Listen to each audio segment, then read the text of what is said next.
இனிமே கண்ணை மூடிட்டு கடலை எண்ணெய் வாங்கலாம். ஏன்னா மந்த்ரா கடலை எண்ணெய் இதயத்தின் தயாரிப்பு. வறுக்க பொரிக்க ஏன் எல்லா சமையலுக்கும் மந்த்ரா தான். மந்த்ரா கடலை எண்ணெய், அபார ருசி, ஆரோக்கியமான உடல் நலம். மக்களாட்சி வருது.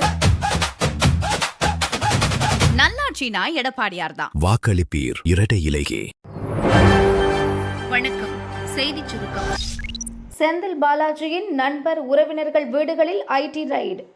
கரூர் மாநகராட்சிக்கு உட்பட்ட செங்குந்தபுரம் 4வது கிராஸ் தெரு பகுதியில் அரசு ஒப்பந்ததாரரும் முன்னாள் அமைச்சர் செந்தில் பாலாஜியின் நெருங்கிய நண்பருமான MCS சங்கர் ஆனந்த் வசித்து வருகிறார். செங்குந்தபுரத்தில் உள்ள இவரது வீடு, பழைய மற்றும் புதிய அலுவலகங்களில் வருமான வரித்துறை அதிகாரிகள் இன்று சோதனை நடத்தினர். அதேபோல் கரூர் கோவை சாலையில் உள்ள செந்தில் பாலாஜியின் உறவினர் சுப்பிரமணியத்திற்கு சொந்தமான கொங்கு மெஸ் மற்றும் வீட்டிலும் சோதனை நடத்தப்பட்டது. மற்றொரு உறவினர் கார்த்திக்கு சொந்தமான சக்தி மெஸ் மற்றும் அவரது வீட்டிலும் வருமான வரித்துறை அதிகாரிகள் சோதனை நடத்தினர். ஏற்கனவே கரூரில் சிவா டெக்ஸ்டைல்ஸ், திமுக வேட்பாளர் ஆசி தியாகராஜன் பங்குதாரராக உள்ள நிறுவனங்களில் வருமான வரித்துறை சோதனை நடத்தியது. இந்நிலையில் இன்று செந்தில் பாலாஜியின் நண்பர் மற்றும் உறவினர்களுக்கு சொந்தமான 7 இடங்களில் சோதனை நடத்தப்பட்டது திமுகவினர் மத்தியில் பரபரப்பை ஏற்படுத்தியுள்ளது. இந்த சோதனையில் முக்கிய ஆவணங்கள் ஏதேனும் கைப்பற்றப்பட்டதா என்பது குறித்த விவரங்களை வருமான வரித்துறை இன்று மாலை அறிவிக்கும் என எதிர்பார்க்கப்படுகிறது.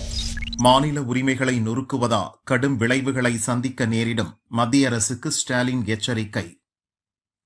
முதல்வர் ஸ்டாலின் வெளியிட்ட அறிக்கையில் கூறியிருப்பதாவது: தமிழ்நாட்டின் அரசியலுக்கு மிக முக்கியமான நாள் என்று, தொகுதி மறுவரையறைக்கு எதிரான நம் போராட்டங்களின் முடிவினை அறியப்போகும் நாள். நம்முடைய கடும் எதிர்ப்பினையும் போராட்டத்தினையும் தொடர்ந்து தொகுதி மறுவரையறையால் தமிழ்நாட்டின் தொகுதி அளவு குறையாது என பிரதமரும் உள்துறை அமைச்சரும் நேற்று நாடாளுமன்றத்தில் வாய்மொழி உத்தரவாதம் அளித்துள்ளனர்.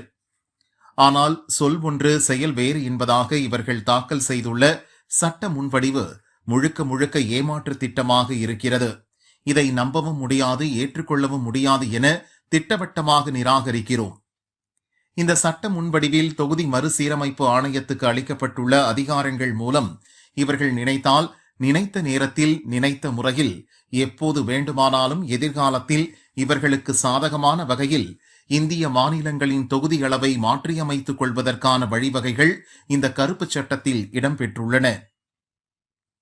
பெரும் சூழ்ச்சியை உள்ளடக்கியதாக இந்த சட்ட முன்வடிவு இருக்கிறது.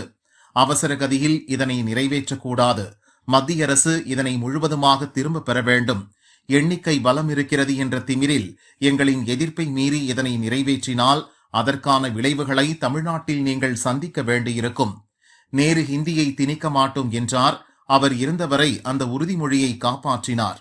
ஆனால் தற்போதைய மத்திய ஆட்சியாளர்களோ மாநில உரிமைகளை காப்பாற்றுவோம் என சொல்லிக்கொண்டே அதனை சில்லு சில்லாக நொறுக்கும் வேலையில் ஈடுபடுகின்றனர். நாம் கூறுவது, முன்னாள் பிரதமர்கள் இந்திரா காந்தியும் வாஜ்பாயும் அரசியலமைப்பு சட்டத்திலேயே திருத்தம் செய்து 25 ஆண்டுகளுக்கு தொகுதி மறுசீரமைப்பை நிறுத்தி வைத்ததை போன்ற சட்ட பாதுகாப்பு. தொகுதி மறுவரையறை மசோதாவை திரும்ப பெற வேண்டும்.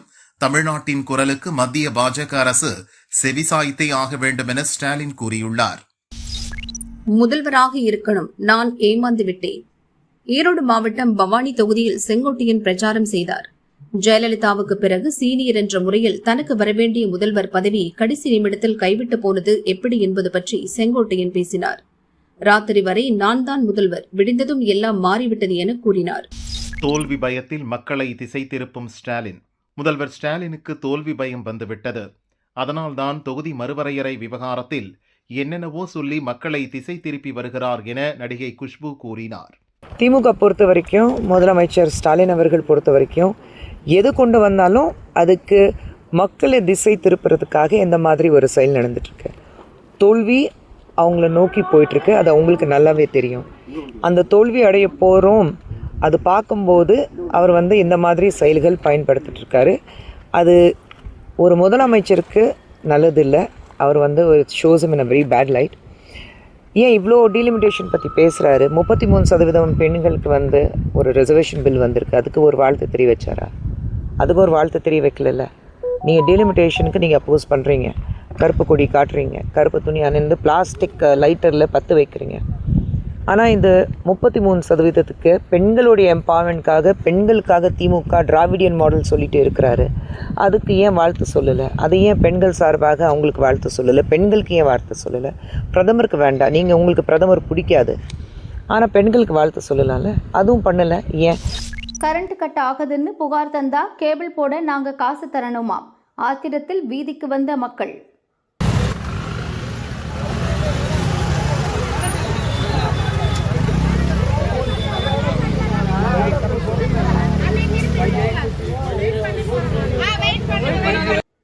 சென்னை திருவொற்றியூர் தெற்கு மாட வீதி அடுத்த அண்ணா காலனியில் 100க்கும் மேற்பட்ட வீடுகள் உள்ளது.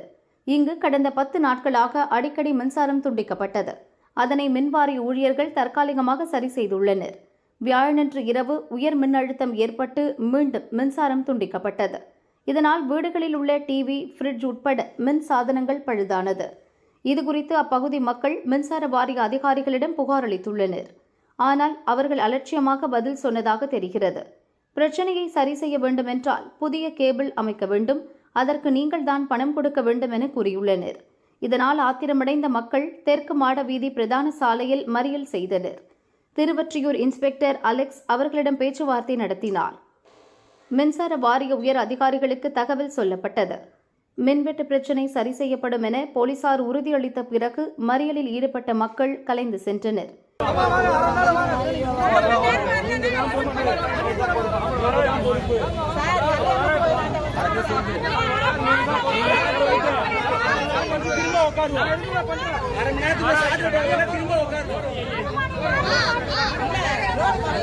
இதேபோல வேளச்சேரி தொகுதியில் அதிமுக வேட்பாளர் அசோக் தேர்தல் பிரச்சாரம் செய்யும் போது மின்தடை ஏற்பட்டது.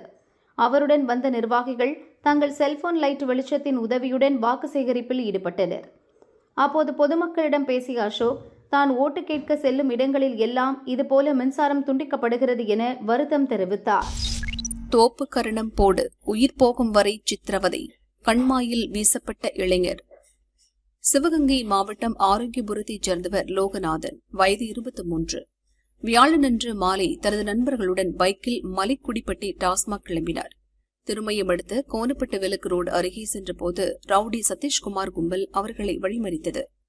போதையில் இருந்த சதீஷ்குமார் லோகநாதன் மற்றும் அவரது நண்பர்களிடம் தகராறு செய்துள்ளார். அவர்களை வலுக்கட்டாயமாக தோப்புக்கரணம் போடச் சொல்லி வற்புறுத்தியதாக தெரிகிறது. லோகநாதன் செல்போனையும் பறித்துக் கொண்டு அராஜகத்தில் ஈடுபட்டதாக கூறப்படுகிறது. இதனால் இருதரப்புக்கும் இடையே கடுமையான வாக்குவாதம் ஏற்பட்டுள்ளது. வாக்குவாதம் முற்றிய நிலையில் ஆத்திரமடைந்த சதீஷ்குமார் அவனது கூட்டாளிகள் லோகநாதனை சரமாரியாக வெட்டினர். இதில் தலை மற்றும் 2 கால்களிலும் பலத்த வெட்டுக்காயமடைந்த லோகநாதன் ஸ்பாட்டிலேயே துடிதுடித்து இறந்தார். இருந்தும் ஆத்திரம் தீராத சதீஷ்குமார் கும்பல் லோகநாதன் உடலை கண்மாயில் வீசிவிட்டு தப்பினர். லோகநாதனுடன் வந்த நண்பர்கள் போலீசுக்கு தகவல் தெரிவித்தனர். சம்பவ இடத்திற்கு வந்த திருமயம் போலீசார் லோகநாதனின் உடலை கைப்பற்றி திருமயம் அரசு ஹாஸ்பிட்டலுக்கு அனுப்பி வைத்தனர். தப்பியோடிய ரவுடி சதீஷ்குமார் மற்றும் அவரது கூட்டாளிகளை தேடும் பணி நடக்கிறது. 3 நாள் அதிர்ச்சி தந்த தங்கம் இன்று அதிரடியாக சரிந்தது. மேற்காசிய போர் உள்ளிட்ட சர்வதேச காரணங்களால் இந்தியாவில் தங்கம் விலை ஏற்ற இறக்கத்துடன் காணப்படுகிறது. தமிழகத்தில் நேற்று முன்தினம் 22 கேரட் ஆபரண தங்கத்தின் விலை சவரனுக்கு 800 ரூபாய் அதிகரித்து 1,14,560 ரூபாய்க்கு விற்பனை செய்யப்பட்டது. நேற்று ஆபரண தங்கத்தின் விலை சவரனுக்கு 320 ரூபாய் உயர்ந்து 1,14,880 ரூபாய்க்கு விற்பனை செய்யப்பட்டது. கடந்த 14ஆம் தேதி முதல் நேற்று வரை 3 நாளில் ஒரு சவரனுக்கு 2,400 ரூபாய் விலை உயர்ந்த நிலையில் இன்று தங்கம் விலை அதிரடியாக சரிவை கண்டது. இன்று ஆபரண தங்கத்தின் விலை சவரனுக்கு 1,200 ரூபாய் குறைந்து ஒரு சவரன் 1,13,680 ரூபாய்க்கு விற்கப்படுகிறது. கிராமுக்கு 150 ரூபாய் குறைந்து 14,210 ரூபாய்க்கு விற்பனை செய்யப்படுகிறது. வெள்ளி விலை 1 கிராம் 275 ரூபாய்க்கும் 1 கிலோ 2,75,000 ரூபாய்க்கும் விற்பனை செய்யப்பட்டு வருகிறது.